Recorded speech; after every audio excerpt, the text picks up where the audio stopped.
Hello, everyone. This is the Easy Allies podcast. I'm your moderator, Kyle Bossman, and joining us this week, Michael Damiani. Yeah. Ben Moore. Yeah. Daniel Bloodworth. Yeah. And making this all happen, Ian Hink. Yeah. Okay, all right. All right, we have a high enthusiasm coming in for the debut of a brand new segment called Glinny's Cauldron. So here's what's going on. Our witch friend Glinny, she's trying to concoct a most vile video game. What a callback. Yeah, and she's trusting us to collect the ingredients. So we're gonna take a trip to the wizard market.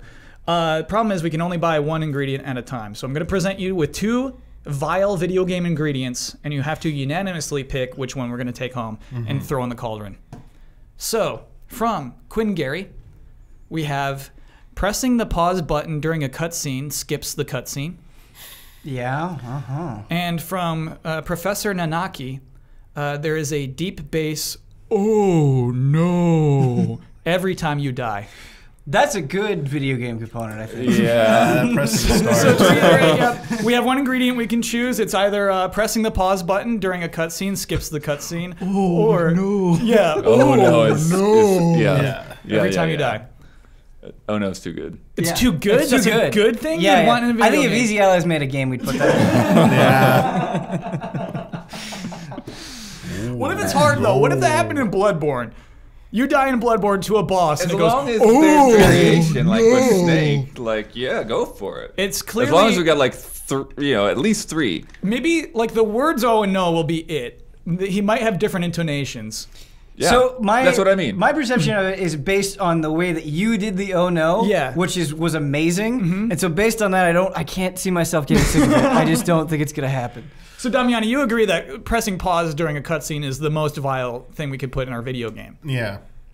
I do hate that. I hate that every time. Yeah. And there's no going back. I feel like recently there were a number of games where I pushed pause and it would just pause the cutscene, and then I played one where it didn't, and I was I missed it. I missed that story. And it's one of those things that you never know until you test it out. Yep. So there's always got to be one guinea pig cutscene.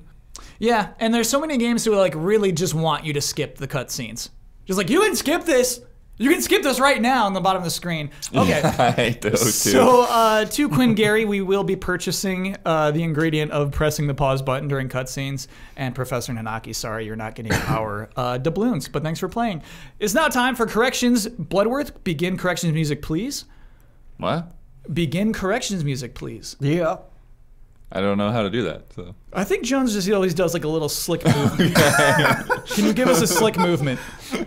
I mean, okay. I thought Jones was still doing that, so I don't know. It's you're in the Jones seat. Corrections music. You must start the corrections music, please. There we go. So last week we asked if Kingdom Hearts is dumb, and I think most of our panelists were not ready to just say yes. And I was really happy that people in the comments just said, "Yeah, it's dumb, dude." I was on the thankful panel? for that. How's that a correction? I like also including popular comments and corrections. Okay. It was Bloodworth, Huber, and Jones. Jones especially I thought would just tear in, and he was really holding back last week. Let me down a little bit. Ian, you weren't even willing to say it's dumb. You know, I'm trying to escape the conception that I'm just negative all the time. Yeah. Those games are absurd. Yeah. One comment I liked a lot is just pretty straightforward. Kingdom Hearts is one of my favorite franchises ever, but yeah, it's dumb. Sincere, but dumb. Now we know. NBA games average 1.28 million viewers, so 600K wouldn't be that great. Good to know. Also, 600K, sorry? Perception. I think I said conception. Perception. Perception. Pre-correction. Huber said that Chris Pine could never play a Jack Ryan, but he did in fact play Jack Ryan in Jack Ryan Shadow Recruit. End corrections music, please. Okay. Yeah, there've been a lot of Jack Ryans in the past few years. So. This podcast, we record on Tuesday afternoons. So if there's a Nintendo Direct on a Wednesday morning, that's going to be our next week's news. I should also say, normally we have some NPDs to drop on these Tuesdays. It's always really fortunate. Thank you, Mr. Matt Piscatella. There's a delay to that. So I will be refreshing Matt Piscatella's Twitter throughout this entire podcast to maybe just get a little bit of NPD juice. It's too good to pass up. You need that juice. I love that juice. Okay, so although it is January juice, there's not a lot of juice there. it's actually like What? I saw a little bit of juice. Yeah? I think a little juicy. Okay. But before that, we have 2 game announcements before we even get to the Nintendo game announcements. My favorite way to start a podcast is game announcements. Yeah. We got like half a podcast of game announcements today. I want to start with this one. I think it's pretty interesting. Hollow Knight Silksong. Oh, yeah, it just missed the direct, too. Yes. Really weird that it wasn't there. They announced that they would announce their announcement like a long time, I think even before the direct was announced. Okay. Yeah, also that direct was 2019 games. Mostly Summer 2019. sure. Like Link's Awakening was like the only game that didn't quite make it into that time frame. It's pretty clear Hollow Knight is not a 2019 game from what they've said. Yes. And because, hey, this isn't the DLC, the trailer ends saying the second game from Team Cherry. They made it very clear that this had ballooned. This DLC of a new extra character, Hornet, if you're curious, has turned into a whole separate sequel. Oh, so was it pitched as a DLC before? Yeah, it was I think it was like a Kickstarter stretch goal even, because people who did fund Hollow Knight originally will be getting this for free, this whole entire game. Okay. So yeah, they were working on it as a DLC expansion, Shovel Knight style, right? But then it just became its own huge, enormous game with its own city and boss fights and levels and character. Yes. Yeah, It's awesome. Yes. I like that they can be flexible like that. They can go on the fly. They can say, hey, this is really something. We can make this bigger. We control our budgets. I mean, yeah, I don't think there's a lot of people at that studio, so there isn't. it's pretty easy to make decisions. It's I like think it's- everyone in this room, cool, yeah, okay, let's do it. I think it might be fewer than 10 people at Team Cherry. Obviously, more work on a game by the time it's completed. But yeah, I think that's about their team size. I'm really excited about this. But as Damiani kind of hinted, no release date, no whiff of a release date. And so it's probably a way off. I mean, I have to expect the only reason it's a way off is because they've expanded the scope of this. Yeah. Because the video they showed, the trailer of it, it looked amazing. It looked like everything I really enjoyed about Hollow Knight. It looked visually really good. They even showed some areas that looked drastically different than anything I had seen in the Hollow Knight environments, which was really cool. But also a lot of it did look a little bit familiar too. But as you said, this started out as like ambitious DLC that became way more ambitious, and now if they want to approach anything that's the scale and scope of Hollow Knight, the original one, I think they need a little bit more time. And I think to live up to that like kind of like reputation that the first game set, that to me was like pretty much mechanically it was flawless, and the design of the worlds was pretty damn good. Yeah. They need to take their time, and they've earned that right to take as much time as they need. So trying to like shoehorn it out like, we announced it should come out 29, that seems like that's not even remotely what they're going for. It's a trailer worth watching too, because you get the impression of the size of this game. You get the impression that, like, so let's say the alternative is them making a Kickstarter post where they're just like, hey guys, it's actually going to be a whole game and we can't tell you when it's. Like, this was the opposite of that. This was, it was making a statement within the trailer itself. I love that it ends with the second game by Team Cherry. It's just a really good way to communicate all of these things.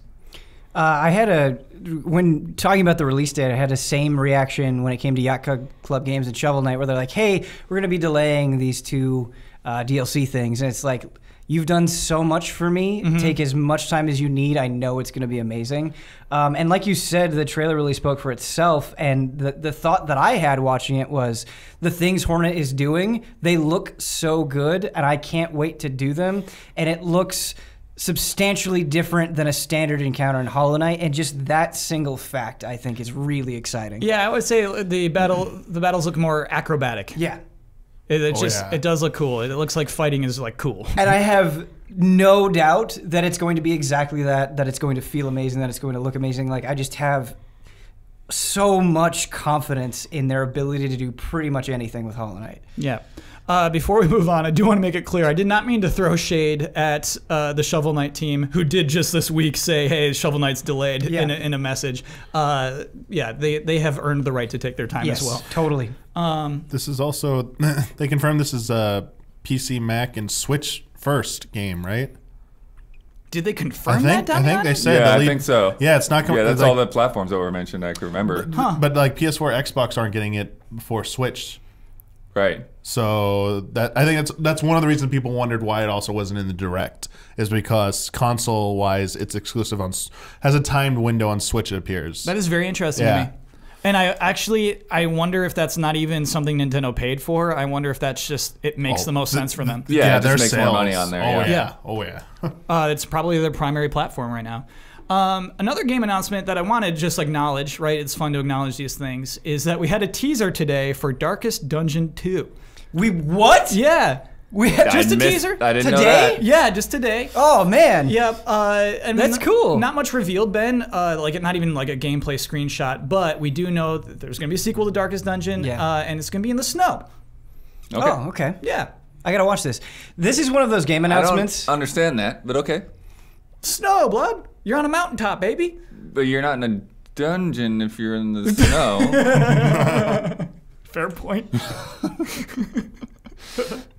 It's a snow dungeon. This is one of those game announcements where it's like, oh man, that's really exciting, and is also like a great kick in the butt to finish off that first game and finish off the DLC and all that stuff. Like revisit Darkest Dungeon because it's so good. It's so hard. To me, Ben, it's like the opposite. It's like, okay, now I never have to finish Darkest Dungeon because a newer, better game will be coming out. I kind of consider, for a game like Darkest Dungeon, I kind of consider it training because you need to learn. It looks too brutal. From every stream I've seen, from every over the shoulder watching someone play that game, too hard, too hardcore.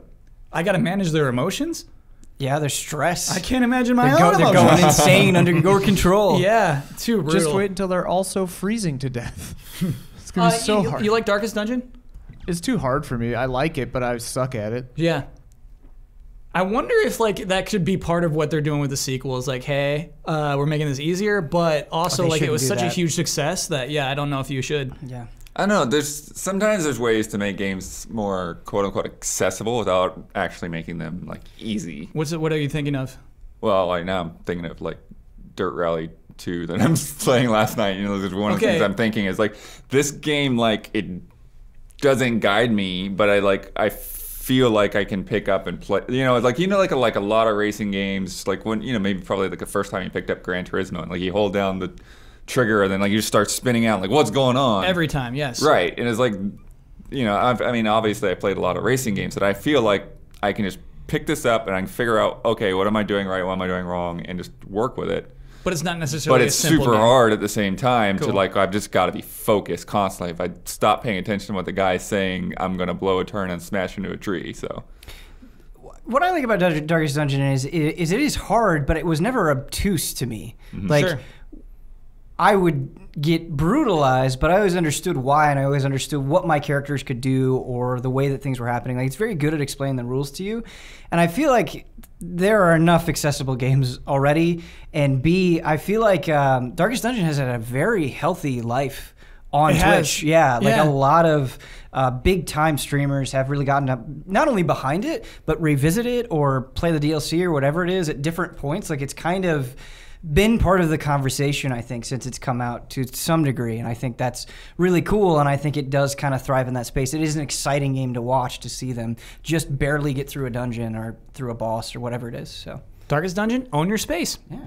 Okay, let's talk about Nintendo announcements. We have some new game announcements. That'll be primarily what we talk about from what happened in that Nintendo Direct last Wednesday.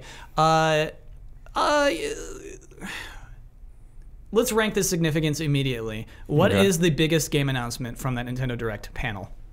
do you want to list which ones were actually announced? The one game announcement. What was the biggest game announcement? Mario Maker 2! All right, Ian went first. Link's Awakening.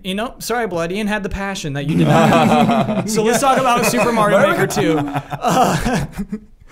This is a sequel to Super Mario Maker, a game for Wii U in which you could make levels, share them online, and just experience the joy of creating a level for Mario to platform in. And now we got a sequel. Oh yeah. Oh yeah. Damiani, is this something really worth being excited about? I mean, yes. There's a lot of people speculated that some kind of Mario Maker was coming for a while. And the fact that it's actually a full-blown sequel, I think, is a way bigger deal than just a simple enhanced port from the Wii U to Switch. Isn't it just like a level creator, though? Kyle, What? It's not just a level creator. What is it? It is an awesome level creator. I wish I had Dawn here right now. Dawn would defend this. But no, Kyle. Here's the thing. Okay. I get it. So from the trailer they showed, I do think on a superficial level, for someone who's not familiar with Super Mario Maker, it only had a little bit of inclination that it was actually a new game. A lot of the changes were better understood by people who had played Super Mario Maker and understand what the intricacies that they were showing you that were new. Like lava. They saw lava and like, oh, that's new. The what? Lava. Oh, lava. Yeah. Well, slopes. Like the beginning of the whole trailer, Sure. like this like joke. Like Mario's running, he tries to jump down this long incline of like spinies, and he hits one. It's like, is it funny because he died? And then they bust out the slopes. Like, oh, you can put slopes, and that was a big deal. There were no slopes in the original one. Slides right down, knocks them all out. out. They showed the tool wheel, and you can kind of select things more easily from that. They showed vertically scrolling levels. They showed that you can adjust the custom way levels will scroll. There's a whole bunch of new stuff in there. The Super Mario 3D World aesthetic is a whole palette for you to choose from. It for people who I think really like Mario and loved Mario Maker, it just showed a level of attention to the detail and the things people have been asking for, and it kind of delivered all of that in that video. But if you're looking for like the quote unquote like the sexy trailer that like sells the game to the average person, they maybe could have done a little bit more, but I still felt it was pretty exciting. Ian, hey, will this game flourish? Yes. It will flourish? Oh my gosh, dude. Yeah, it's gonna be crazy. The Wii U game was a huge hit. Yeah.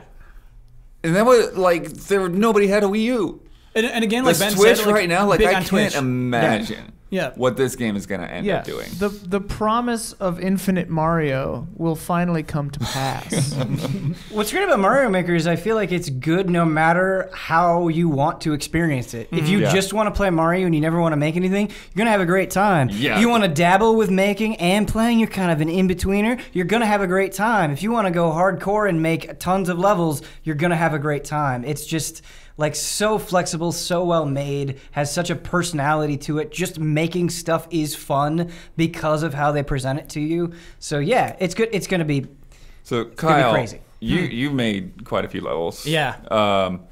What do you think needs to happen in terms of discovery? There's going to be millions more levels out there now. Good point, Blood. So the way that it used to work is, well, like if you're somebody who has Twitter followers, you could put it up and people will play it, right? But if I'm just a regular person who has 4 Twitter followers, what am I going to do? And so the way to play the game was the 100 level march and the 10 level march, and basically they would throw random levels in there and you'd give them a thumbs up if you liked it. And so it's not necessarily like you're seeking out like cool or fun like Little Big Planet worked. It's like it's giving you an objective, and if you complete the objective you get something. But how easy was it, like, if I like your things, to like keep coming back to your levels? Follow a creator? Super easy. I did that. Okay. Igarashi was someone you could follow and you could play his levels. Just really cool. They should do that more, Blood. Discovery is huge, actually. That's a huge thing of like any search engine or anything, right? I'm sure Dreams is panicking about it right now. But yeah, the featured creators are really nice. I love a thing like that. You want to believe that the good stuff rises to the top, and I actually think the 100 level march or whatever it was called is like a great way to just get people to try levels they wouldn't normally just try. Well, that was cool. Blood, your pick was Link's Awakening. You said this is the most significant game that was announced last Wednesday. I would agree. And Damiani agrees. I also agree. But it's a remake. Yeah. Explain. I think it's funny because a lot of times it's one of those games like FF7 that it's like you start talking about it, immediately people spoil the premise, but there's a lot of people that haven't gotten to play this game. Yeah, actually, let's try to be cool about that for the sake of this podcast. Yeah. Let's try that. Because this is a very, very unique point in the Zelda series where there's been a little bit of story, but it really the series hasn't focused on story hardly at all at this point. Right. And so we have 3 games out. Zelda 1, so Zelda you have 2. Zelda 1, Zelda 2. And some other game like Link to the Past. Yeah, Link to the Past is where the first you really get a lore dump before you push start. And it's like, oh, okay. Mm-hmm. But with Link's Awakening, it's completely separated from everything. Link gets shipwrecked and like washes up on an island. And so whole new cast of characters, don't have Zelda, don't have Ganon, and you're just discovering this completely new world. And it really, a lot of it is about these character interactions, and a very different take on things, and things like these side-scrolling sections, which Zelda 2 had side-scrolling as well, but like mixing that together with a more traditional Zelda-based overworld, and really the first Zelda game that introduced like a significant music element, even though there were instruments before. Like here, you're actually, every dungeon you get an instrument. Yeah. And it's pretty cool because... And you could learn 3 songs on your ocarina. Yeah, you can learn songs on the ocarina, but you could also, like every time you get one of those instruments, you can go to the place where you're supposed to play the instruments and just hear the song with the instruments you already have. Yes, Blood, I love that. Yeah. I also love in the first Pokemon, you can try to go to the Elite Four and they won't let you in, but you can go to certain stages. The guy's like, oh, you have 3 badges, come on in. I'm like, no, you need 4, bud. I'm like, oh, I thought I had you. Yes, Blood, all those things. It is the Zelda that was made for Game Boy, and it still stands as a unique and solid Zelda game. But Ben, I just played Breath of the Wild, dude. I just played the hugest, most freeing, visually stimulating Zelda game that has ever existed. And then they're coming at me and they're like, hey, be excited for Link's Awakening, this little toy baby game. Kyle, variety is the spice of life. You gotta, you want it sweet sometimes, you want it spicy other times. You gotta mix it up for your own sake. If everything was Breath of the Wild, well, that just wouldn't be any fun. Yeah. What if I told you that Link's Awakening is more emotionally engaging than Breath of the Wild? That's true. What? Ooh, yeah, I think that will remain true. I think it will remain true. Obviously, I think the Link looks a little blank-faced, but I think it'll still be more emotionally engaging. Kyle, I have to do a tiny bit of venting because I haven't had an outlet for this yet. Please, I love this kind of thing. Yeah. It was something like bitterness toward the internet. Yeah. Because I just watched the Direct on my own. Yeah. And I was like, this looks so cute. Like, what a distinct, adorable art style with a game I already loved. I've loved since I was a child and just really excited. And like, of course, people can have different opinions, and anytime you go on the internet searching for opinions, you expect that. But like some of these takes, like just immediately throwing it in the garbage or completely writing it off based on like what, 30 seconds, just made me really bitter toward the internet and like how people were like wholesale condemning it as just like the ugliest thing. I couldn't believe it. I couldn't understand where they were coming from. Like I can understand like criticism of the art style, but just not immediately dumping it into the trash. Damiani, we learned from Somi Iwata asks, Blood just sent an article out to us recently too. Was that Go Nintendo? Nintendo World Report. Nintendo World Report, kind of digging those things up about how Link's Awakening had actually impacted a lot of the games after it. Like when they were making Ocarina of Time, they were like, "Hey, we actually really like the goofy characters. Like that's going to be a staple of the franchise now. The trading quests." Do you think that this game in 2019 will have an impact again? Will people be into it? I think that the biggest impact that this game will have is what Blood already alluded to a bit. Is the emotional impact that this game will have, and I'm not spoiling anything. I actually don't like how people just assume, even though the game is 26 years old. I've seen people just like in thread titles and headlines like literally post questions that have the main spoiler of the game, and I'm like, that's not cool. Like if someone goes into a forum about the game or goes to a Zelda forum, so be it. You might expect spoilers, but like we should make this definitive actually. Yeah. Because I think a week ago it was cool. Last Tuesday, if I spoil that ending, cool. Right. I feel like if a remake is announced, you got to like cool off on it for a while. Oh right? yeah. So like I think this game, like once you see the ending, it is unlike any other Zelda game in the series. I think you will walk away from this game and be, wow, if you've never played it and you're only familiar with maybe Breath of the Wild or more recent games, you'd be like, I didn't know a Zelda game could tug at my emotions like this. I didn't understand I could become so emotionally invested in this game and feel for the characters in this world to the extent that I did. I think it is a great kind of like polar opposite of Breath of the Wild's approach, where Breath of the Wild is more about the immersion in the world.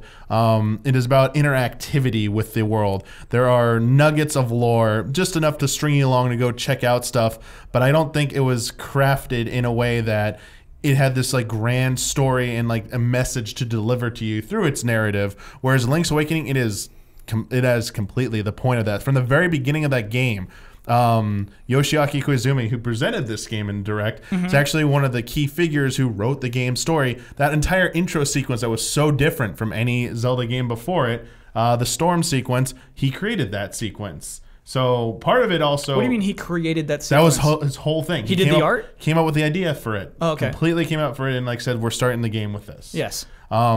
But yeah, I think people see that it's also a great, one of the best examples of the older style of Zelda game, and the old 2D classic Zelda style game. So they're updating it for people to enjoy now. I think this is like one of the best ways for people to go back and get a small taste of this is what Zelda used to be. And now you have this perfect antithesis to Breath of the Wild, which is the more modern style, new direction Zelda is going. It's a good kind of like comparison. I think people will be able to draw from that. So those are the two biggest things I think is going to take, someone will take away from that. Yeah. I get it. I get why you all picked this game for most significant as well. It's also nice that it'll be able to fix the very minor things that you would want to be enhanced. Like to me, I think of Link's Awakening and the core of it is all there. It has amazing design. It has like an amazing aesthetic, and just the story, as you've all spoken about, is wonderful. But it's like, hey, we're getting it on a system that doesn't have 2 buttons. You're not going to need to switch around items as much. Yes. And so like people will get to experience it in the absolute, hopefully the absolute best way. And I think, as Damiani alluded to, it's so easy to jump into and appreciate. Like, it could be, it's so good that if you told me, hey, this is the only Zelda game I played, I'd be like, all right. Yeah. Yeah. I love that it wasn't a forgotten game. I love that Nintendo seems to realize how important this game is. And maybe Damiani's right, is that if Koizumi's in a like high position, in an executive position, maybe they're more inclined to like greenlight something like this. But still, I like that they're a company that respects an old Game Boy like that.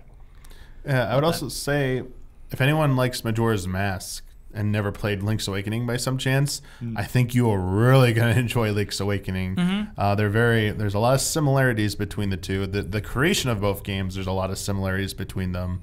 That article that you linked to us, Bloodworth, like, I mean, people should go like check out that Nintendo World Report article. But a lot of the Iwata Ask also, if you dig through those, they've like covered this as well. The fact that this game was just like Miyamoto, the dad was out. Miyamoto was kind of gone. Just work on something else. The team came together. They said, "Can you make a Zelda game on Game Boy? Can you do this?" And they just went like wild with the concepts. In fact, like the funniest thing is that you'll notice probably through the trailer, there's a lot of cameos of characters from other games in here. And you're like, oh, that's cool. It seems obvious now because it's Nintendo, but back then they didn't get clearance for any of that. They just used it, threw them in there. But same thing like Majora's Mask also, like they said 2 years, make a new Zelda game. Make a new Zelda game in a few years that is a portable experience of Zelda. Did a fantastic job with it. So the panel was incorrect. The most significant game that was announced is Tetris 99.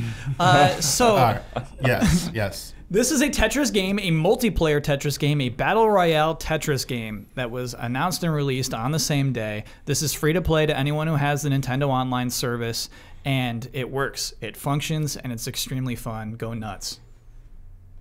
That was really cool. That was extremely un-Nintendo, I would say. I would not have expected this, honestly. The direction Nintendo was going with adding stuff to their online, for people who played online services, I didn't think they would just give you like a free-to-play game like this. I mean, sorry, game that's free if you have the online subscription. Also, it seems so simple and obvious, the concept of a battle royale like Tetris, 99 versus 1 versus 99 concept. And I'd like to, honestly, even though I haven't played it yet, I watched Kyle stream it. I've heard Bloodworth mention that he finally got a first place finish on it as well. Everything I've seen and heard about it sounds great, and I realized this is what I would like Nintendo to focus on going forward, to enhance their online subscription. Yes. Like this is something that would entice more people, I think, to jump on more so than even virtual console stuff. Oh, yeah. Like adding more systems and games. This is something I think that they need to capitalize on, and sooner than later. I think they need to look at this and be what other games, like, you know, Dr. Mario World.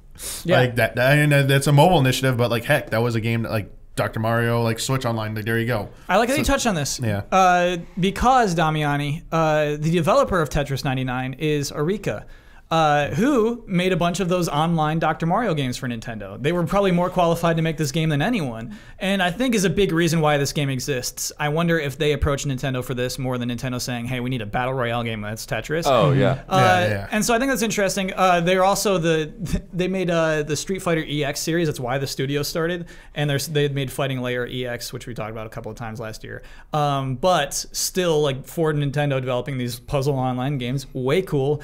I just wonder what their capacity is for this. The game is clearly there are more modes coming. Nintendo said, right, Damiani, that there will be events, but also More online events are coming. Other modes have been found. What do we call that when you're data mining? Data mining. Thank you. Versus computer, you can do 99 like players. The other can just be computers. Team battles are coming, and also marathon mode where you're just playing regular Tetris on your own. Versus computer seems like just a way to get people to be able to play when they're on a plane or something. Yeah. Wait, is it 99 human players versus like an AI? No, that'd be so fun. Like, it's just like an extremely intelligent robot. That's what I thought. It's like, like a deep blue here. No, I should explain that better. It's offline mode, basically. Okay. You're just playing it against 98 I think it's CPUs. 99 total. Gotcha. Damiani, because they fill up both screens. There's like an even number. Yeah. So you are the 99th. You start in 99th place. Gotcha. Right. Yeah, there's no 100. It's okay. It's okay. 100's coming. Just watch. They just add one. Yeah. This is the sequel, Tetris 100. Hey, Tetris 100. I gotta play that. I wonder what the rest of the release of this game will be. It was kind of, it's strange, not even rumored, just a shadow drop, but also like no explanation of how to play this game. Right? I feel like this Tetris 99 really speaks to the power of the Nintendo Direct, because I think if I just would have read about this on a website or in a press release through an email, I would have been like, oh, that sounds weird, and then I probably would have forgotten about it. But the way that they built it up, and like kind of the spiel beforehand, like this is what you're going to be doing, and then bundling that with you got to play it right now, it felt exciting. Yeah. And it clearly worked for them. It's getting a lot of buzz. So. Truly exciting thing. Nintendo Direct magic. I think the last huge game announcement is Astral Chain. Yes. Now this is we'll say it's an action game, straight up action game. You're two future cops, or you're one of two future cops, and you have a robot buddy. Your robot buddy can be different robot buddies. Is it a robot? Yeah. What, do you think they're more like phantoms? I Something mean, it's called like Astral that. Chain. Yeah. You're right. I think you've like captured this thing like a Pokemon somehow. Sure, yeah. It's some sort of stand that you're handcuffed to.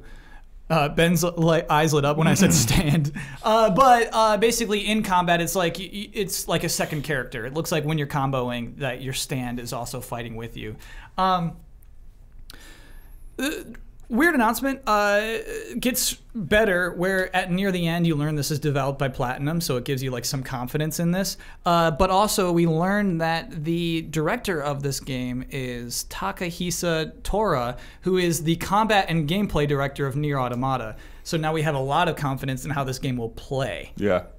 What I liked about the Astral Chain announcement though is I was sold before we like got to the details. Like I thought just the world, the aesthetic, the energy that the trailer had was exciting enough. And then to learn all of this, it's like, okay, now these two things are combining in a way that was really exciting. But I love that I still would have been interested in this game had I not known any of that stuff. And I think it just kind of spoke to the trailer. Like it was a fun trailer to watch. Sure. Yeah, it's kind of like the opposite of how like a Kojima trailer does, right? It's like you start off with like, here's Kojima, and then like here's Del Toro or whoever he's working with. It's like you just get all these names out there in front. It's like, okay, get ready to see gameplay last. Yeah, if any. Yeah, and this is like, all right, here's this weird thing. Let's go. Okay, here's something else. Here's some music. Here's another crazy scene, and then we start to get into like, Okay, that's who's making this. It's pretty cool. And another detail I absolutely should add, August 30th of this year is when this brand new game that was just announced is coming out. Really nice. Really nice. I would say, so let's look at Switch new IP. Yeah, it's 6 months. Published by Nintendo. 1-2 Switch? Yeah. What about 1-2 Switch? I'm trying to think of new IP published by Nintendo. I thought you were going in order here. I was like, I am going in order, but Arms. also like Arms. Thank you. Yeah. Arms is huge. Yeah. I mean, do you want to count not Rabbids? Oh my gosh. Mario plus Rabbids Kingdom Battle. That's a Battle. weird one. Can't count it. I'm afraid I can't count Dude, that. neither one of those are new. Yeah. Can't count. Snipper Clips you could count. Yeah, that weird little like. Sushi Striker. Is Daemon X yeah. Machina published by Nintendo? Yeah. Okay. Then that will absolutely count. And so it's cool to see like this ball rolling, I think, just to see this kind of thing happening. Will this game flourish? I hope so. I feel like we need to see more. Like, we need to see raw gameplay. Because, I mean, there's, like, gameplay-esque shots, but, like, I don't know that there's anything in there that was, like, super, like, directly, like, somebody playing. I think more than that, it needs that Devil May Cry 5 demo. Yeah. Just play it. I think that's what this totally needs. I think you're right on that, Blood, is that, like, this game is sold gameplay first. I think it was developed gameplay first. I think there's a high chance of that demo happening. Yeah. That'd be really, really cool. That's your E3 shadow drop there. Oh, the demo itself? Yeah. Yeah. Right, because it comes out in August. They'll have that demo ready to go. Yeah. Cool. Astral Chain. One more game announcement that I think kind of like flew under the radar, didn't get a lot of attention, not a lot of people talking about it afterward. Oninaki. Oninaki is another game from Tokyo RPG Factory, who made I Am Setsuna and Lost Sphere. It's an action RPG, as opposed to those games which were basically turn-based. Same kind of perspective, though. You're looking down, but the way that this game was kind of sold to us is that in cutscenes you see close-ups of their faces, which was missing from those other two games, as they were kind of Super Nintendo-inspired. In Oninaki, you travel to the Dark Realm to team up with ghosts, who then are friends with you, and much like Astral Chain, in mid-combat they'll be doing stuff. So like you do a couple attacks and then your ghost does a couple attacks and you're comboing together. Some sort of percentage goes up in the lower left-hand corner that I assume is some sort of connection you have with your ghost. Not sure. This game, I think, didn't spark. You know what I mean? I don't think it lit up the Direct. And I want to know if the panel agrees with that. I almost feel like it kind of wasn't trying to, that it was like almost a feather in a cap, where it's like, we're gonna introduce this to you now, and that way when we reintroduce it to you, you'll have some context. You'll be like, oh yeah, that looked kind of interesting. I'm ready to know more. Sure. Planting the seed. I remember a big issue with Lost Sphere was its price. Yeah. I can't remember if it was 45 or 40, but it was... Probably 40. It was more than I Am Setsuna. And I wonder how much they can charge for Oninaki. And I don't think it's 45. Well, I mean, I didn't play Lost Sphere, but just it seemed like the general consensus was it didn't justify that price as well, which was more of the issue than the price itself, yeah. And it's so weird. I hate talking about prices. Like, it should be inconsequential, right? But it's totally not in a weird way. I think we all place values on things. And I just... I worry about this game. I worry about it. It's... Whoa. 50 for Lost Sphere. Ian bringing in the facts. Lost Sphere was $50 US. That's why. That's what it says on Nintendo.com, yeah. Oninaki cannot be that. Oninaki can't be. This looks more visually interesting to me than the other two games. Yeah. So. It at least has that action combat. But I mean, like, the story, Ben. Are you excited about any element of playing as this character? It's hard for me to comment, because based on the very little that I saw, it's that, hey, I'm intrigued in this vibe, and I don't know enough details. I don't feel like I've gotten to spend enough time with this game in any sense to really be like, yeah, I'm excited for the story. What you're telling me sounds cool, but I just need to know more. It's just sometimes like I just worry that in marketing these games just focus on the wrong stuff. Like you go to the Oninaki website, it's got the trailer, but then it's got like a poem about the game's premise and nothing else. It's like that is not what the people come to you for, but that's what they focus on. I actually feel like they are doing that again with Dragon Quest XI Definitive Edition and what they did with Dragon Quest XI, where they like talk about the plot, and it's like this. this is not the way to sell this game. Yes. To sell this game, I think you need to have a little bit more fun with how you're doing it. I don't know. It's just kind of straightforward and flat, I guess would be the word I would use. Hop in there, Ian. What's up? Oh, I was just going to say the thing about Oninaki that was kind of bonkers to me was like, it seems like the concept is there's reincarnation, and if you die and you're lost in the middle realm, your choices are become a monster or be enslaved into battle forever by this player character. Which would you choose?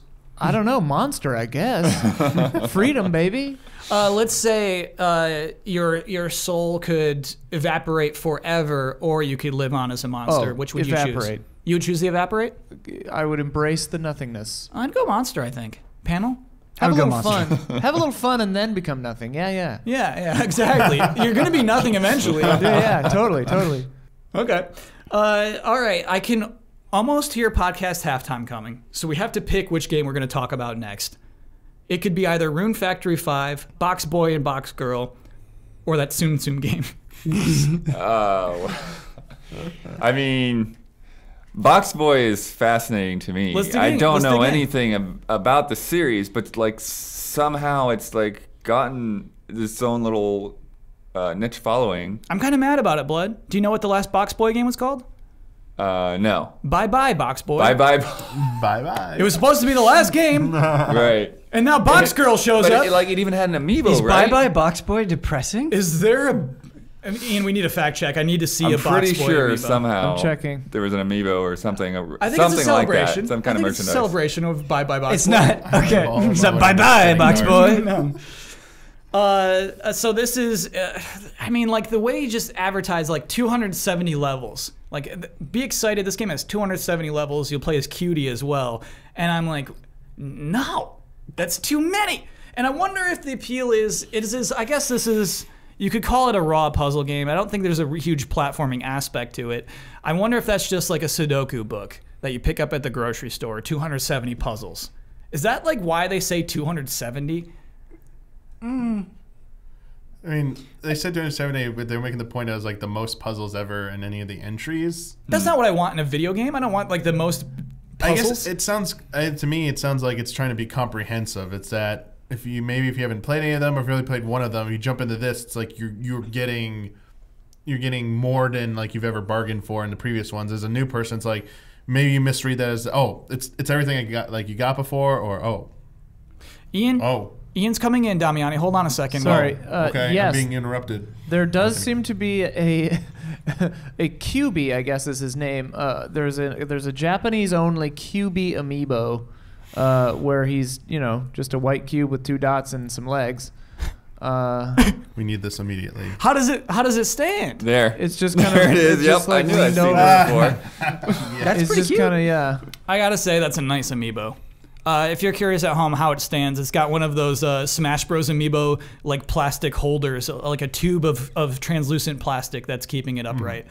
Yeah, I mean it's cool. It's a game from HAL Laboratories, right? It's its own definite thing that just like keeps appearing.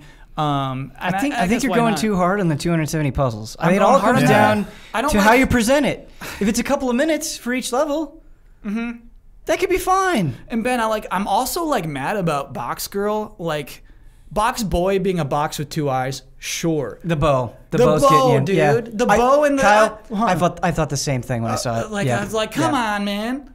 Box Girl doesn't need a bow to be a girl. Y'all hear that? Sounds like it's podcast halftime. The following are the official sponsors of Easy Allies for the month of February. Sweet Justice, a sound design company from the southern shores of the UK. They've worked on some of the biggest AAA titles, the most refreshing indie titles, and have collaborated with the best development teams in the world. El Thanis. Mango. D-Magnet, a VR puzzle adventure developed by Bitcake Studio. Use your magnetic-powered gloves to solve puzzles and make your way to the top of a mysterious underground cavern. D-Magnet presents a variety of original magnetism mechanics that evolve as you find out more about what's happening around you. Coming later 2019 to major VR platforms. Get more info at dmagnet.com or check out the Steam Store page and add it to your wish list. Car Keys Express.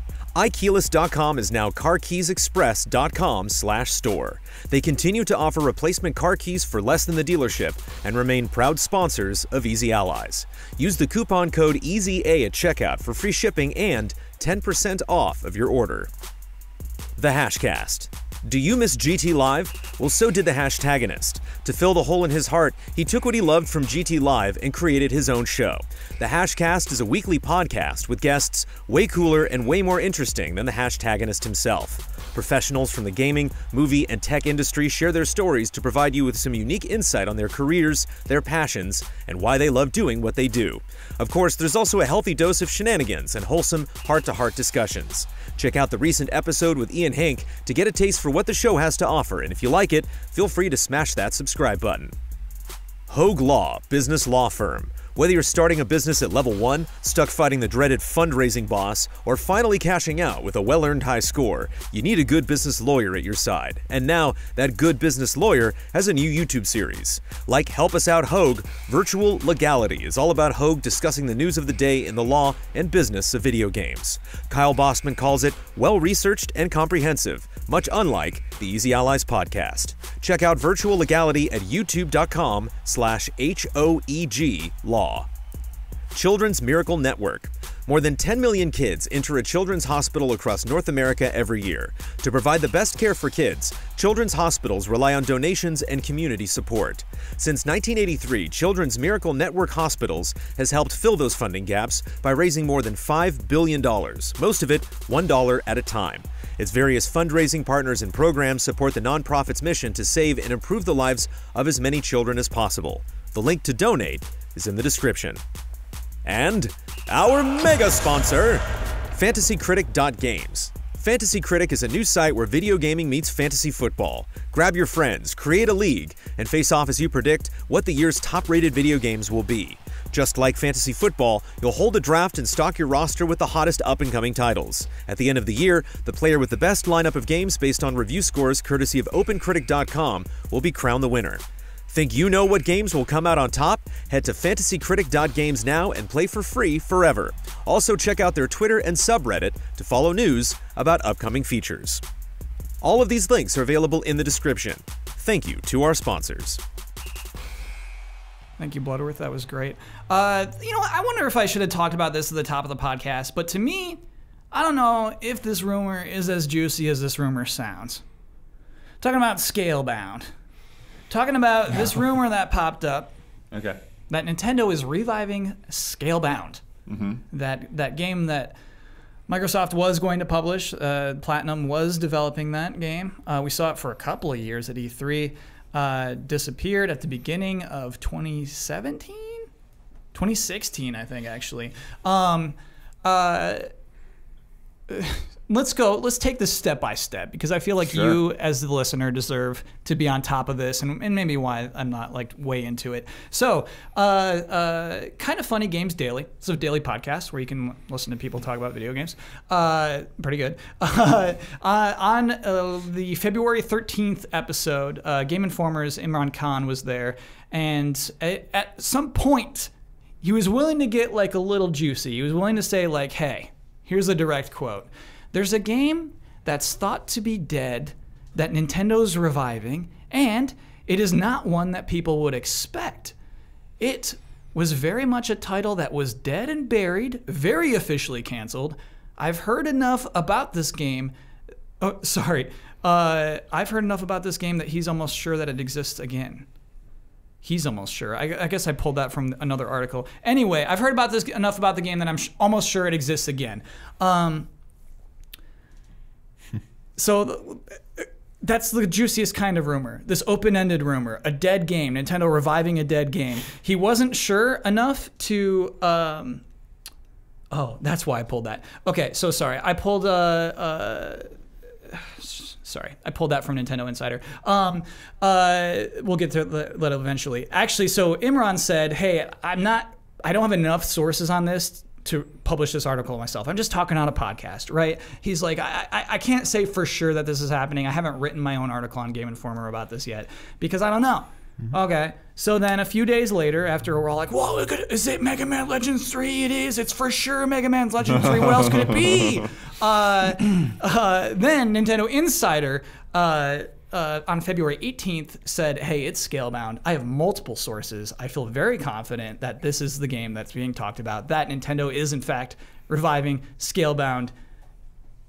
Sometimes when a rumor like that pops up, you'll see Eurogamer say, yeah, we heard that too. You'll see Kotaku say, yeah, we heard that too. Yeah. You're not really getting that this time. And that's maybe why I'm not sure this is like the real deal kind of rumor that catches fire. Sorry if I'm getting this wrong, but I thought also Alana Pierce said last year they heard this around E3 time as well. I saw her tweet that she heard it in June. Yeah. Actually, you're right. And I think Schreier actually said like he had heard this rumor back last summer. Take too, yeah. Yeah. So it's kind of happening, actually. It's kind of happening, but nobody's like publishing it, right, Damiani? Nobody's willing to do reports other than... Probably because they all got burnt with the Star Fox Grand Prix rumor. That's what I was going to say, is after Star Fox Grand Prix, we got burnt. It's hard to be as trusting. And then where Astral Chain shows up, it's like, where were you on that one, leakers? Yeah. You know, so it's like, please stop leaking. But there's... What if Astral Chain is Scalebound in some weird way? Oh, blood. There are some people guessing that could be, but I don't think that's true. No. The reason is, so we just jumped to conclusion that it's Scalebound, by the way. I didn't know if there's any more to your story that you wanted to do before we... the thing that tipped it towards Scalebound. Imran he's rarely wrong, right? Like, I trust his hunch there. I'm not buying it Scalebound, dude. Why do you buy it? So... The reason I think it would be Scalebound and why I don't think Scalebound's Astral Chain is because Kamiya said that Scalebound was his dream project, that this was something he really wanted to do. And the fact, if there was an opportunity for him to see that dream realized and given that opportunity, I think he would take it. Given Nintendo's working relationship with Platinum, it's really good. They helped keep Bayonetta going. There would be no Bayonetta without Nintendo. So they have reached out and made their dreams possible, given them a lot of good work. I could see, as long as it's true that the Internet Sleuthing found that the IP did go back to Platinum and Microsoft no longer owns the Scalebound IP. Trademark. There is a difference there. There's a huge difference there. The game didn't exist, yeah. As long as that is true, I could totally see Nintendo, like them talking and Kami being, I really wish I could do that. And Nintendo's like, you know what? If we were to make this happen, you know, would you still want to do it? And he's probably like, yes, let's do this. And I think it's going to happen because, yeah, it's his dream project. Also, it's always, not with mean spirits here, but how bad would it make Microsoft look if they canceled Scalebound? Nintendo picks it up. It comes out. It's Kamiya's dream project. It's amazing. Blows everyone away. And remember what they canceled it for. The games they announced in Scalebound's place all being kind of rough. Not that great. With the most recent being Crackdown 3. Crackdown 3 it wasn't announced in its place. I mean, they came out afterwards. Like, these are the games that, like, you're still supporting these games and you cancel this I actually think that there was a specific point when Microsoft canceled Scalebound. They're like, hey, don't worry, we've got other good games coming like Crackdown 3. Blood, I want to pull up that quote because you're right. I bet that quote is hilarious. I think it's a Phil Spencer quote. Yeah. It was don't worry. It was tied to the actual PR of that exact same announcement. Pretty sure it was. Yeah. It would be a huge egg on their face if this happened. I don't think Banjo and Smash would be happening after this. But Damiani, like, there'd still have to be some deal between Nintendo and Microsoft. Like, the trademark isn't the entire ownership of an IP, right? It's just an element of it. Basically, if work is done for you, like, that belongs to you, right? Like, simple example, I didn't trademark Final Bossman. IGN still owns it. Yeah, but can they start from scratch and make brand new assets? As long as they didn't take the code or assets that they produced for Microsoft. And it's like Scarburnt.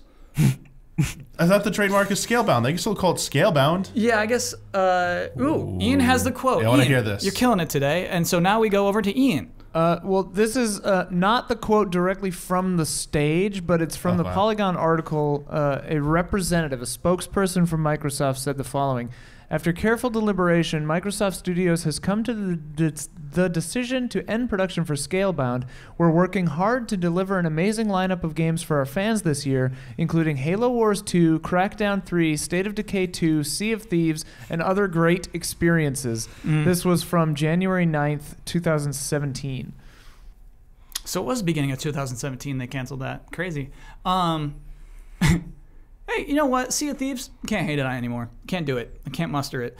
Yeah, so I don't know. Damiani, you made a great case. We'll see, man. We'll see. Like, I think even if it is happening, we won't see this announcement. Oh, yeah. No, it's not entirely soon. I agree. And so it's hard. It's hard for me to get excited about that.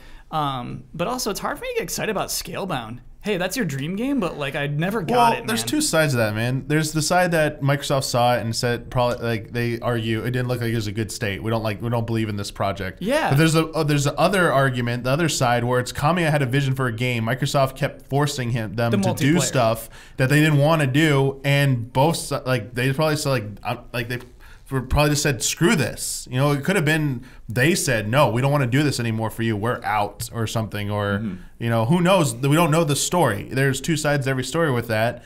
I could see it easily have gone that way where Kamiya and his team just got fed up and we're not having a good time. And Nintendo is offering him that opportunity. No, like your vision. We will not put any restrictions on it. No demands of you. Make it happen. Like you've done such great work for us in the past. But again, as we said at the beginning, these are rumors. Yeah. Like this sounds great and sounds believable, but yeah, no, it's not a sure thing. Like watch it be some other obvious game we didn't think of. It's like it was that. Oh yeah, of course. It's this great match of something that's like very, very unlikely, but also plausible. You know, so it's like, why not? It's podcast fodder. Yeah. Speaking of podcast fodder, it's time for a very popular segment. Yeah. Razer announced this week that the 10-month-old Razer Game Store will shut down forever at the end of the month. And now time for a new segment. It's called The Gaming Game. What's going to happen is we had a lot of new releases recently. It's hard for anybody to choose one, right? It's hard to pick. What am I supposed to play? So each of our panelists here will open their little cards. They're going to represent a game. And then, dating game style, Ian will ask you all questions. You must answer them as that game. You want to support this game. You are on this game's side. Panelists, please open your cards. Ian, how are you feeling about this? I feel good about it. I feel good. Okay, do we say what our game is, or do we just? Oh, we'll say at the end. We'll reveal at the end what game you were. Yes. Do they have numbers? We'll say A, B, and C. Okay. Game A. Okay. Yeah. So just for everybody, Bloodworth is game A. Ben is game B. Damiani is game C. Go ahead, Ian. Game A. Are you a single player or multiplayer experience? Bloodworth, that's you. I can go both ways. This segment paid off immediately. All right, Ian, go ahead. Game number 2. Do you have good faces? Ooh. Good? Yes. Great? Okay. Very honest. Game number 3 is C. Game C. Money's a little tight. Will you break the bank on our first date? No. Ooh. I love a cheap date. All right. Game number A. I'm curious. You said you could go both ways.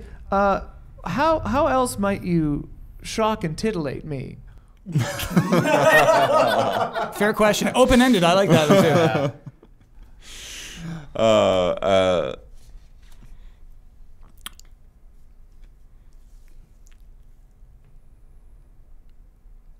A great pause. You might get to see some things collapse. Ooh. Okay. That will shock and titillate you. Yes. Game B. The approval of others, sadly, is very important to me. How well have you been received? Let me put it to you this way. I will definitely be a topic of conversation. Ooh. Great Wow, answer. that was really good. Yeah, Great great answer. Great answer. And game C. Sounds like you said DMC for a second. Game DMC. Game C. I like when I like my date to be someone who is popular, and when they get out of the limousine, I like when people ooh and ah. Were you heavily anticipated before your release? I will say this. I was relatively unknown, but when I made my debut, all cameras were on me. Ooh, shadowy. Game C, if you could describe yourself in 3 words, like, for example, tall, dark, and handsome, how would you describe yourself? Game C. Free to play.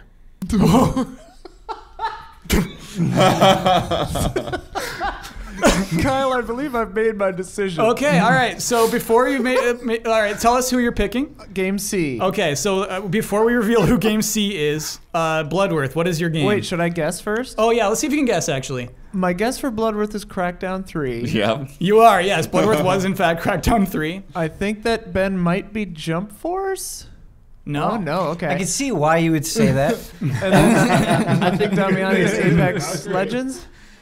Apex Sorry. Legends for Damiani? Yes. Yeah. Yes. Ben, reveal who you are. I was Anthem. Oh, okay. The topic of conversation. I love that part. And then, yes, Ian, you won a date with Apex Legends. Great. Pick me up at 7. I think you made a good choice. Me too. Yeah, not bad. You ended up with probably, yeah, okay. I don't want to say the best game. Yeah, I don't want to say the best game. It doesn't feel right, all but yeah. It's not time for love and respect.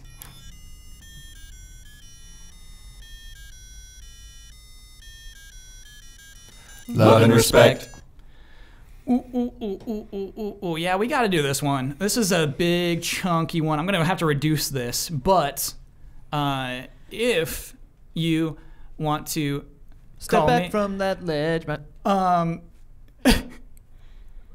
it's our 150th episode. You may have not realized this. No. This is 150, and I didn't want to do anything special, but Brandon Kagan wrote this huge comment that's like, hey, you know what? 150 is a big deal. So let's go through this a little bit. So from Brandon Kagan, hey everyone, congratulations on reaching the 150th main episode of the Easy Lies podcast. Last time I submitted something like this, it was all about Easy A hitting 150 reviews, so I thought it'd be fun to focus on this very podcast. While it was harder to pull interesting facts considering there are multiple components of just one podcast as opposed to a single review, and I had 150 podcasts to look over, I thought it would be fun. I've pulled some fun trivia regarding various episodes over the course of Easy A. First Easy A podcast, dated March 23rd, 2016. The 4 allies, from camera right to left, Kyle Bossman, Ben Moore, Daniel Bloodworth, Brandon Jones. After the introduction of what Easy Allies is, the first topic was, to quote the timestamp, the PlayStation 4K.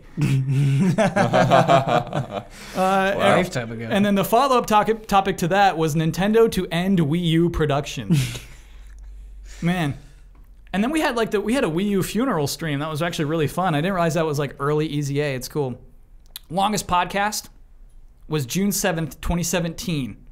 It came in at 2 hours and 46 minutes long, 31 seconds. And that was not the E3 episode. That was a pre-E3 episode. We had some game announcements, but then we also had, for some reason, the Sony discussion was an hour long. We talked about what Sony will bring to E3 for an hour. Brandon astutely notes that we will not be doing that this year. It's going to be a shorter one. An hour shorter this year.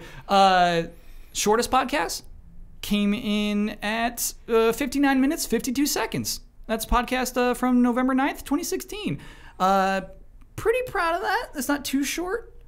Always try to hit at least an hour. And I feel bad that I missed it by a minute. 1 minute. No, I missed it by 8 seconds. I could have just been like, we're going to hit it. My apologies. Now we need an 8-second clip of that. The 100th Easy Allies podcast, which was on February 21st, 2018, was the first of 7 straight to use a thumbnail and title not including a date. So there was a period where we were experimenting with like cool thumbs and like catchy titles. Probably too many things at the same time. Too many things at the same time. The audience did not like it.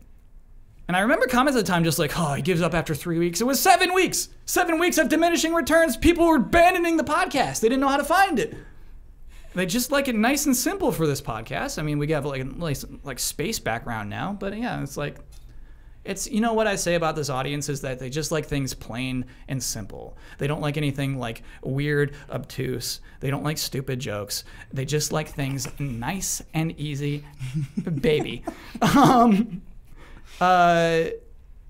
Okay, yeah, we didn't do numbers in the podcast titles until the 9th podcast. Damiani, on May 18th, 2016, that was your first appearance on this very podcast. I always forget that you were like, you moved here for Easy Allies. Oh, yeah.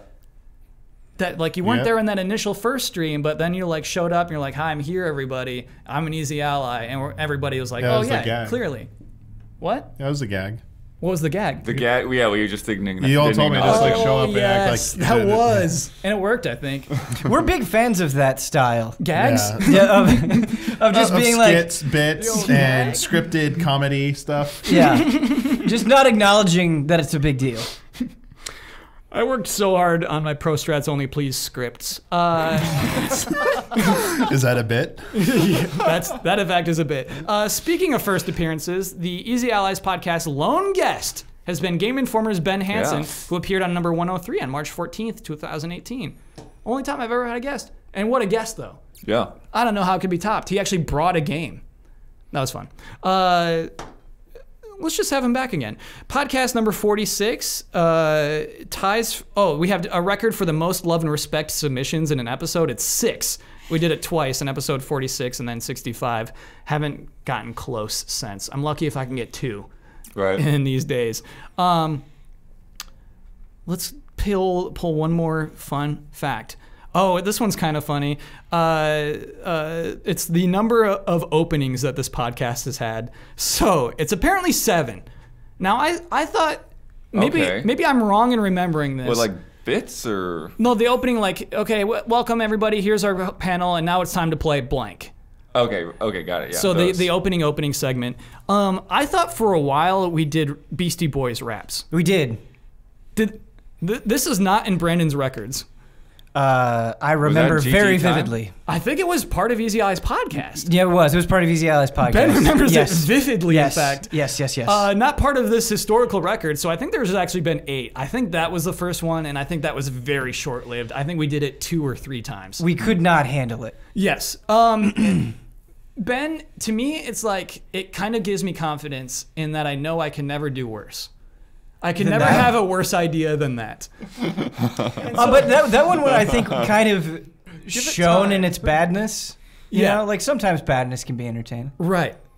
But yeah, don't do that again. Right, exactly. To be clear to everybody, what we're talking about is the dumb improv game in which you try to set up everybody to rap with you.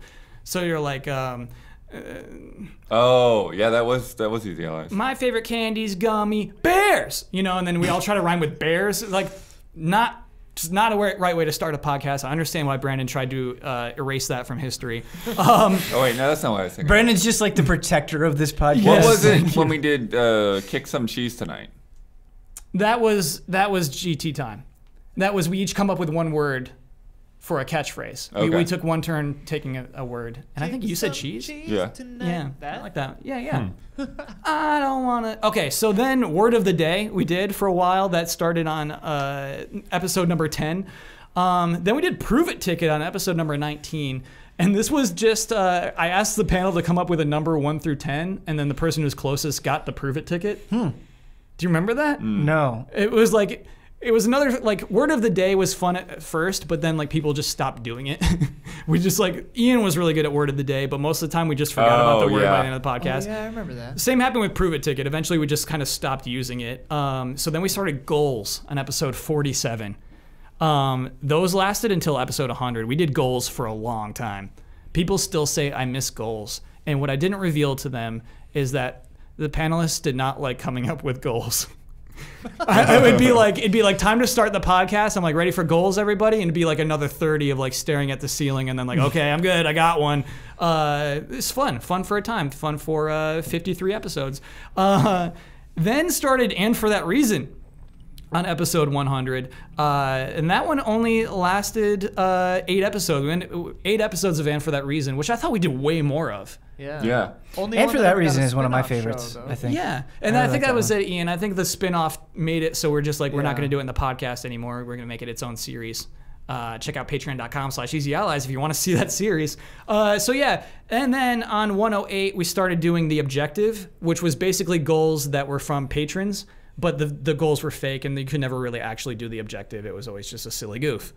Still, pretty fun segment. That ended with Recruit Me, which started at episode 122, and then that lasted until 144. We did Recruit Me for a while. Recruit Me's good. Yeah, I liked Recruit Me. And then, of course, from 144 to 150, to this very episode, Pro Strats Only, please.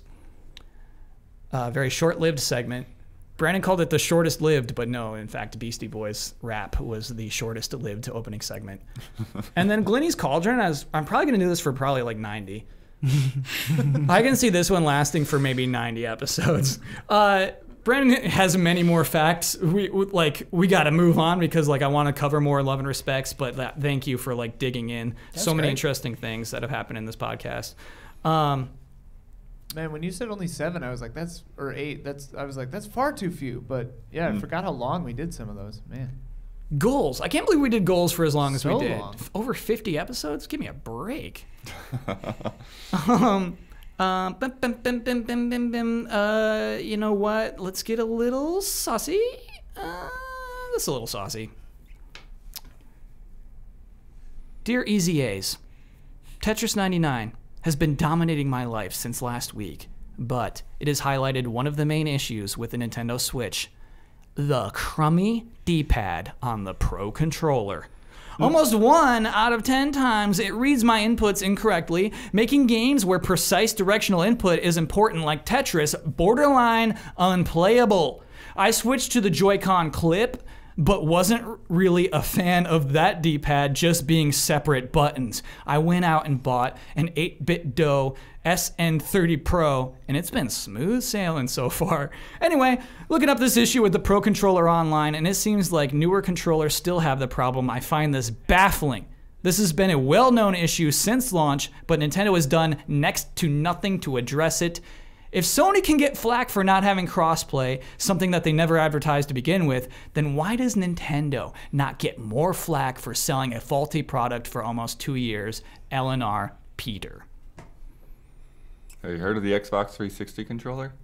Blood, this is honestly way worse. I relate to Peter. I don't think it's worse. It's way worse. You get false drops. You're trying to play with that Pro Controller. It's like blup, blup, blup. It's like, I didn't press down. I didn't press up. I didn't press up. But it thinks you pressed up, and so it smashes a piece down when you obviously didn't want that piece smashed down. So you I got haven't the had Pro that much of controller? a problem with it. Yeah. Weird. You were playing with the Pro Controller when you play Yeah. that game? And you never have a piece drop that you didn't want to drop. I was playing with Very the Pro Controller rarely, and I did but not have a even when piece I've drop. had it happen, it's like I know that like, oh yeah, I pushed upwards, yeah. And Ben, you too? Yeah, I have not had this issue. I've seen other people have this issue. I believe that it is a real issue. Personally, haven't had it.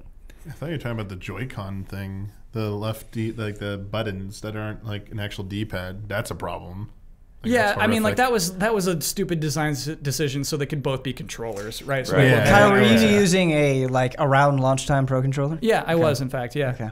Yeah, mine too. Because the one I was using was launched. a little bit newer than that. Is it the was Splatoon one? No, it was the Xenoblade one. Oh, okay. So Yeah, mine's a launch. I use a launch one, and then I have a Hori left Joy-Con that has like a normal D-pad on Nice, it nice. for that. Yeah. And I've played NES games with the dead D-pad, and I haven't had an issue with it.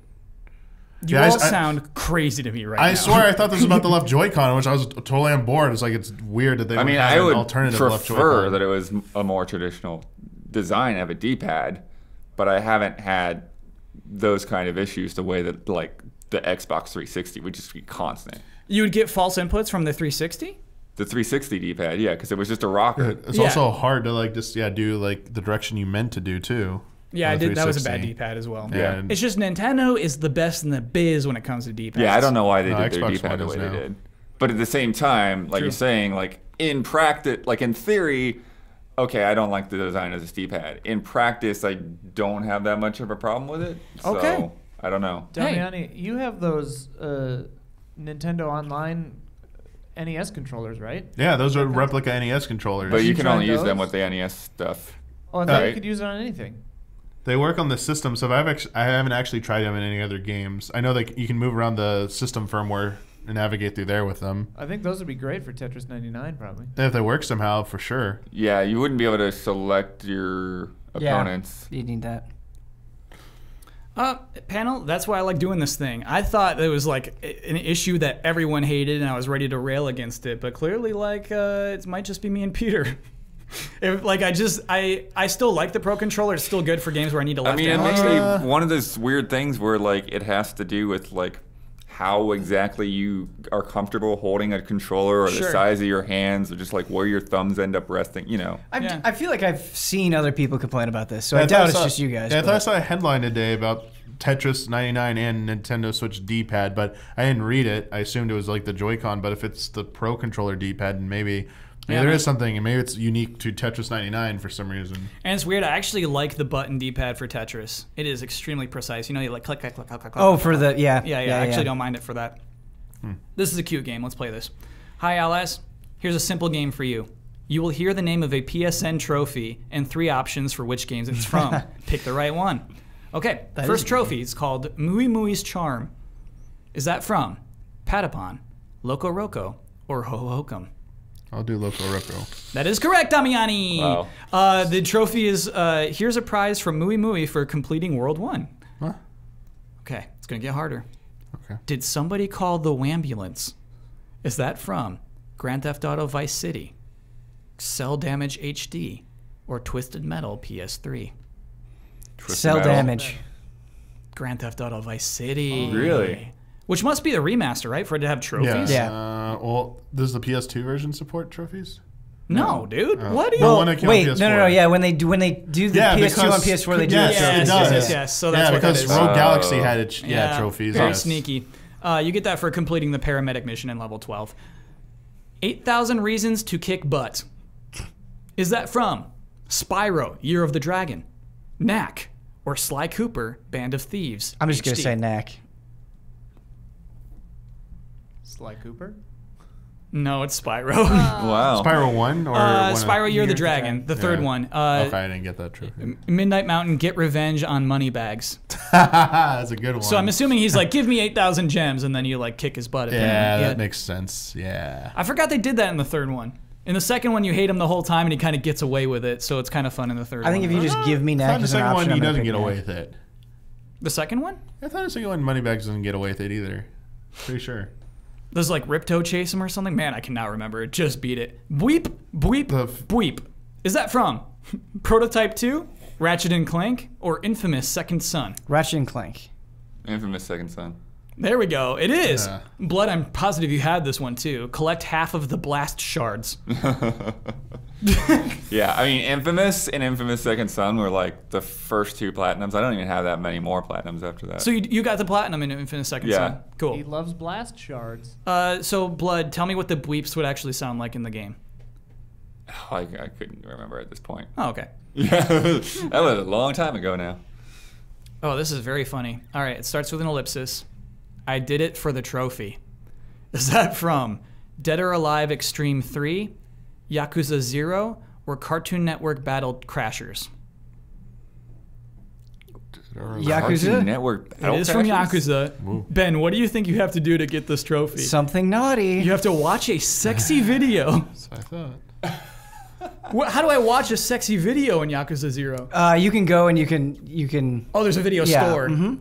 Yeah, there sure are. What a perfect name for that trophy. I know, I did it for the trophy. Why? Why make that a trophy? Too cute. Dark wings fly away in fear. Is that from Batman Arkham Knight, Bloodborne, or Castlevania Lords of Shadow 2? I'm going to guess Lords of Shadow 2.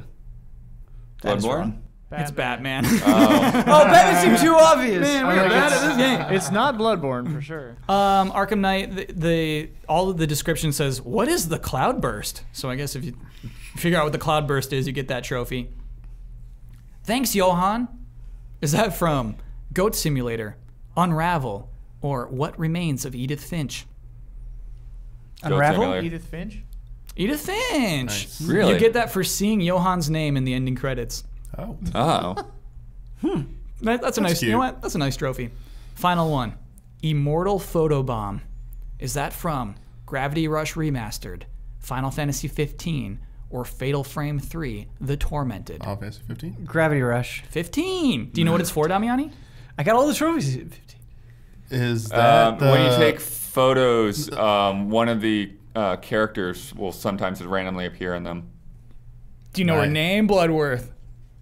I don't remember her name. Gentiana. There Okay. you go, yeah. Yes. Yeah, exactly. Sometimes like she'll just appear mysteriously. I think one of the Yeah. dogs will too. Final Fantasy 15, very good game. Anyway, that's like it. A ghost Kyle, I feel a great shame that the only one I got was the pervy one. No great shame. No. Mm-mm. And that honestly was not the only pervy one. Oh. I think Bleep Bleep Bleep's the most pervy, if you ask The me. most pervy? Yeah. Yeah, so you're saying that Bloodworth gets that. Dominic, thank you for submitting that game to us. It is now time for bets. Next week's bet. Anthem will be released for everyone on Friday, February 22nd. That's not right. Why? It's going into beta. What? Anthem? No, that's the release Oh, date. Ben. Ooh. You had me, man. Oh. Ooh. I got. It's going to be released for everyone on Friday, February 22nd. How many names will be in the special thanks section of the credits? And then Ian wanted to clarify, it's not just people's names. It could be, how many entries in the special thanks section? Bloodworth. I'm going with 79. Ben. 65. Damiani. 25. I'm going 30. And Ian. Ooh, boxed you out. 32. Oh, come on. Okay, let me lock those in. Last week's bet was about the 4 games that released last Friday: Crackdown 3, Far Cry New Dawn, Jump Force, and Metro Exodus. We bet we were betting on at this point right now on Twitch, which will be first, which will have the most views, and what will the margin of victory be. Jones bet Jump Force by 10K. Blood bet Far Cry New Dawn by 2K.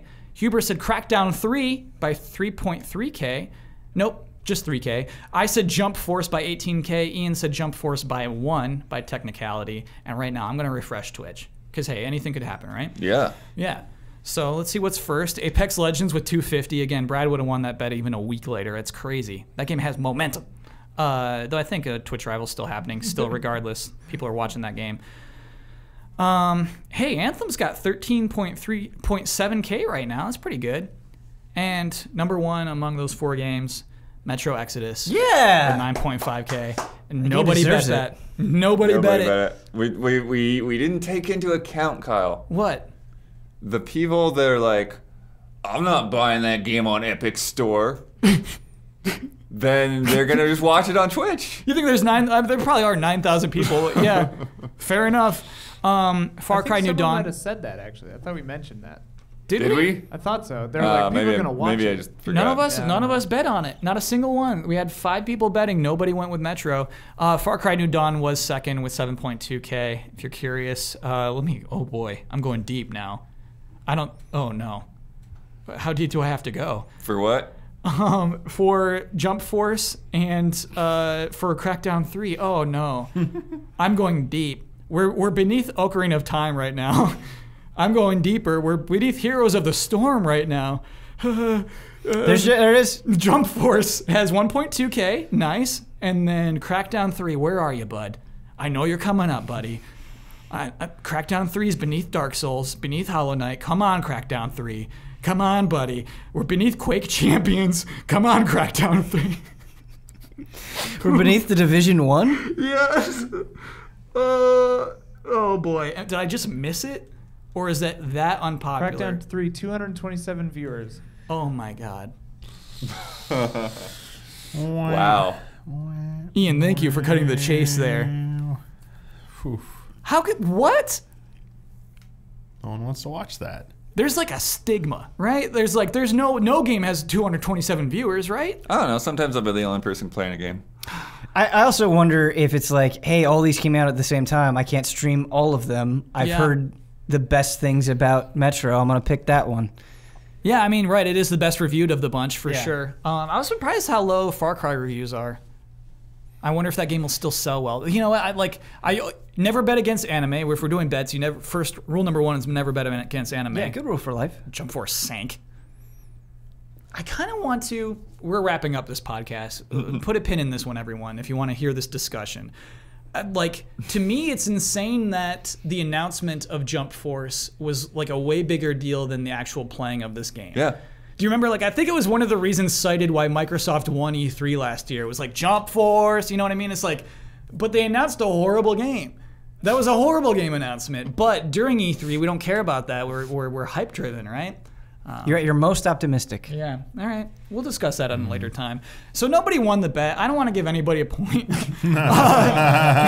So that keeps us at Scrappy Little Pigs 3, Gorgeous Gorillas 2. I want to tell everybody about patreon.com/easyallies. That is the place to go to if you're interested in what we do and how to support us. People who give $5 or more a month get this podcast early and many other Easy Allies shows early.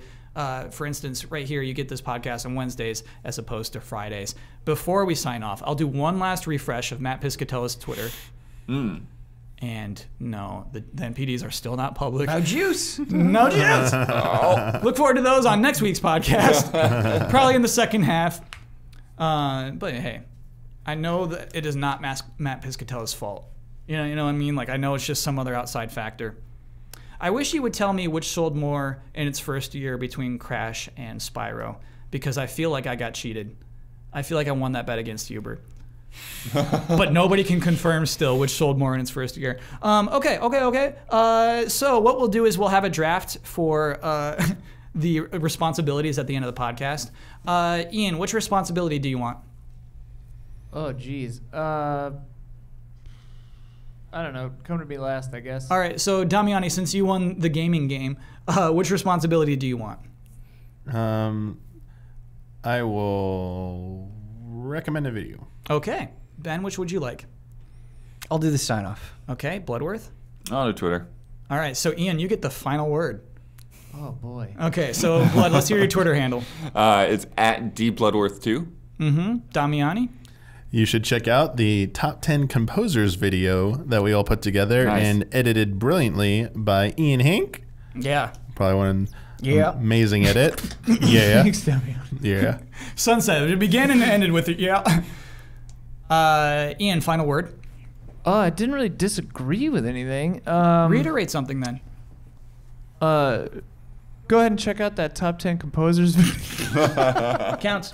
Top 10 numbers also fun. Yeah. Wait, what is top 10 numbers? It's a very legitimate top 10. Top 10 numbers.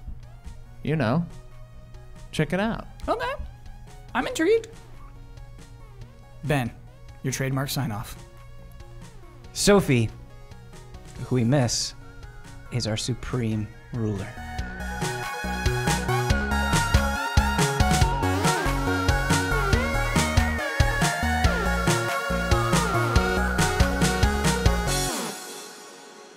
They have this set number of times that they have to keep sneezing.